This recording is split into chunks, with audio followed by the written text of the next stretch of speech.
Happy Tuesday or Wednesday, whenever you watch the video. We can start it as always. Thank you for taking time out of your day or night, clicking on my video, hear me talk about a movie. Appreciate it a lot. Helps channel a bunch. You're the best. I appreciate you. That being said, let's talk about some Venom. I'm talking about Venom.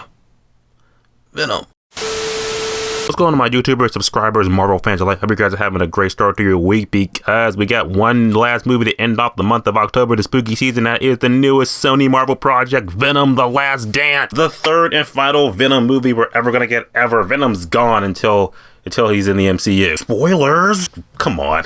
You think Venom's really dead? Venom? For Venom: The Last Dance. Is the movie good? Surprisingly, I had a good time with it. I was really, when this movie kind of just like, okay, another Venom movie, let's power through it, and then we can get those rights back to Marvel Studios, let's get it going. But I will say, for the final Venom entry, I had a good time with this movie. I was really shockingly surprised at how much, like, heart this movie kind of has, or like, kind of like, wow, this is like, you really feel the finality to everything. The true conclusion to Eddie Brock, well, this version of Eddie Brock's story and Venom in this universe. So it was actually, it was actually pretty good. I enjoyed it. It was like the main baddie in this whole movie. What is his name? Knull. He was like the lord of all the symbiotes and shit. He was a great villain.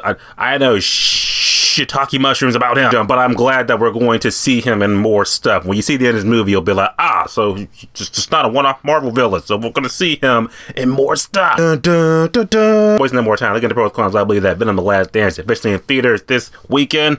I think you're going to have a good time with this movie, surprisingly. Like I said, if you're a Venom fan, if you weren't too crazy about the last movie, and the first movie was kind of like, okay. I feel like this movie will be the Venom movie that's like, you know what? I'll take it. First acting in the movie, of course, Tom Hardy as Venom. They were great. I liked them. They kind of bring that slapstick, wacky-ish humor from the second movie, but you can tell, like, okay, now shit's getting real and stuff because of the threat that's invading. Not only it's affecting the city, but the planet, the whole universe and shit. You can tell it's like, okay, you know, let's get game face. Let's make it happen. Like I said, Tom Hardy is a great actor when he is allowed to actually act. He crushed it in his movie real quick. I really felt heartfelt. I really was like, oh man, like I'm actually gonna miss this version of Tom Hardy's Alan. What? Hey, Brock and Venom in his movie, they were great. So take that as well. The cast in the movie, like I said, they're just, you know, your typical B Marvel movie side character stuff. But the main villain in the movie too, Knull, because I don't know. I'm not going to spoil, like, well, it's probably on the internet who the hell plays him. I'm saying his character as a whole is kind of like, this is like a real introduction to him and his threat that's happening throughout the movie that's kind of felt is just like, whoa, this is like some high-stakes shit. Spider-Man, get on the scene. Plot the movie more or less, okay, without spoiling it too much, just know that it takes place, of course, after the events of Let There Be Carnage and also sort of after the events of Spider-Man No Way Home. They do kind of address that towards the beginning of the movie, like, yeah, that happened. More or less got Eddie Brock and Venom on the run and shit like that, because, again, there's this other threat that's coming to fuck up the world, you know, another freak of the week. But you got the government, too, that's also after Venom, because they obviously must have forgot what happened in the last two movies, and now they're like, oh, that symbiote, get up. All leading up to this last cinematic CGI battle and shit between you-know-who and Venom.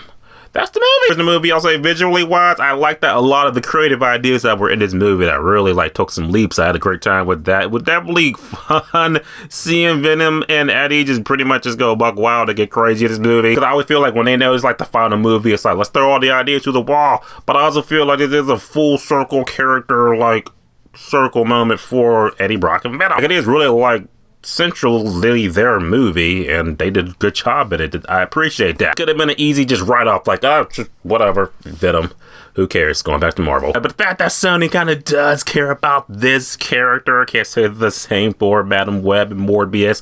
They really do got something special. I like that they appreciate that, and they knew that, and they gave us a solid ending to Venom's trilogy, and it did really good. It's really heartfelt, that ending of the movie, very cinematic, and like I said, where it leaves off of what's building up to bigger shit, I was like, that's a good payoff. Good job, Sony. It took you like, what, 5-6 years? But you did it. Good job. Don't really got any cons of the movie about like that. Of course, from typical movie nitpicks and shit.